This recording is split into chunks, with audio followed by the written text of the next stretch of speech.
বৃহস্পতিবার দার্জিলিং এর রাস্তায় বিশেষত পানিঘাটা ব্রিজের ওপর হঠাৎ উপস্থিত হয়ে রীতিমতো দৌড় লাগায় একটি দাঁতাল। ওই রকম দৃশ্য প্রত্যক্ষ করে ওই এলাকা থেকে আনন্দের পাত্তারি গুটিয়ে সরে যাবার চেষ্টায় রত হন পর্যটকরা, তাও আবার মিরিকের রাস্তায়।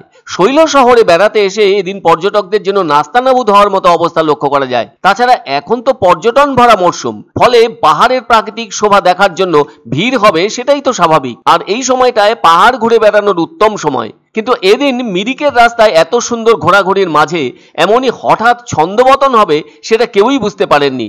ওইভাবে যে বুনো দাঁতাল ওখানে চলে আসবে তা কারোরই মাথায় আসার কথা নয়। যদিও দাঁতাল আসার সংবাদ দ্রুত পৌঁছে দেওয়া হয় বন দপ্তরে, ফলে বনকর্মীরা কোনোভাবেই আর দেরি না করে সোজা ঘটনাস্থলে এসে হাজির হন। এদিকে কোনো পর্যটক হয়তো নির্দিষ্ট দূরত্বে থেকে দাঁতাল উপস্থিত হয়ে পানিঘাটা ব্রিজ দিয়ে দৌড়ানোর যে ছবি তা মোবাইল ক্যামেরায় তুলে ভিডিওটি ভাইরাল করে দেন। ফলে ওই ভিডিওতে দেখা যাচ্ছে পাহাড়ের ওপর থেকে দাঁতালটি নেমে এসে ওই রাস্তা ধরে দৌড়তে শুরু করে। আর সেই সময় ওই রাস্তায় উপস্থিত পর্যটকরা একেবারে রিল্যাক্স মুডে ছিলেন। তাদের বাইক কিংবা 4 চাকা গাড়ির ভিড়ও ছিল সেই রাস্তার বিভিন্ন দিকে। এদিকে হাতির এভাবে চলে আসার কারণে অনেক পর্যটক দুশ্চিন্তায় পড়েন। গাড়ি ঘুরিয়ে একেবারে উল্টো দিকে চলে যান তারা। ওই দাঁতালের আকস্মিক উপস্থিতি এলাকার নিরাপত্তা নিয়েও যথেষ্ট উদ্বেগ তৈরি করেছে। মনে করা হচ্ছে একরকম দলছুট হয়ে বা খাবারের সন্ধানে হাতিটি নিচের দিকে নেমে এসেছে। তবে খবর পেয়ে বনকর্মীদের সাথে চলে আসেন প্রশাসনের আধিকারিকরাও। তাদের যৌথ প্রচেষ্টায় হাতিটি যেদিক থেকে এসেছিল সেই দিকে চলে যায়। এখন তো একরকম পর্যটন মরশুম, ফলে পর্যটকরা যে ভিড় করবেন সেটাই স্বাভাবিক। এছাড়া ওই পানিঘাটা এলাকাটিতে অনেকে এই সময় পিকনিক করতেও এসে থাকেন।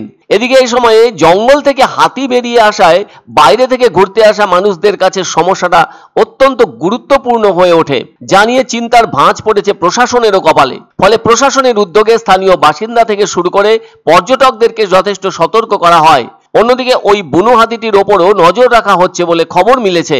আর নজর না রাখলেও তো বিপদ। তবে জঙ্গল থেকে বিশেষত পাহাড়ের ওপর থেকে হাতি যাতে হুটহাট করে এভাবে নেমে না আসে সেটা দেখারও দায়িত্ব বন দপ্তরের। যদি এমনটা না করা হয় তাহলে পাহাড়ের পথ জুড়ে পর্যটকরা কোনোভাবেই স্বাধীন মতো ঘুরে বেড়াতে পারবেন না।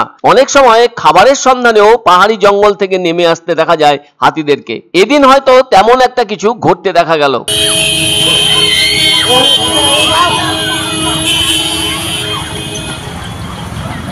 एलिफेंट दौड़ के आ रहा है।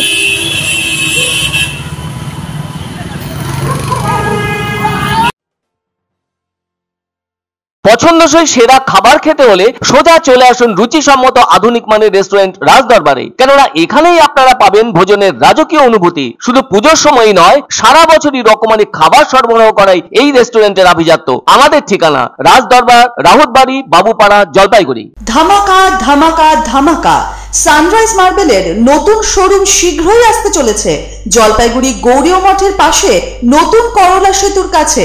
এখানে পাবেন আধুনিক টাইলসের রকমারি সম্ভার। এক অন্য অনুভূতির স্পর্শ পাওয়া যায় রয়কো ব্র্যান্ডের গেঞ্জি ও জাঙ্গিয়ায়। তাই ছোট বড় সবার পছন্দ রয়কো গেঞ্জি ও জাঙ্গিয়া।